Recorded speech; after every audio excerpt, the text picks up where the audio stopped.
इसकी तबाही में इन ईरानियों का भी बड़ा हाथ है और फिर इन्होंने इस तहजीब को तबाह करते हुए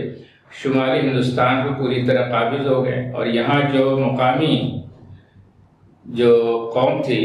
जो सनातन कहलाती थी उस पर कब्जा करके उनकी तहजीब को बदल दिया, उनकी किताबों को बदल दिया और अपने मज़हब की आमेज़िश उनके अंदर कर दी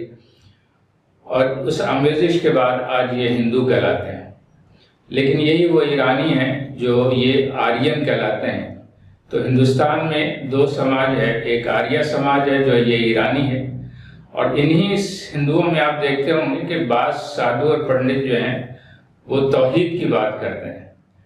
तो ये जो तौहीद की बात करते हैं और एक खुदा की बात करते हैं और किसी बुत की परस्तिश नहीं करते,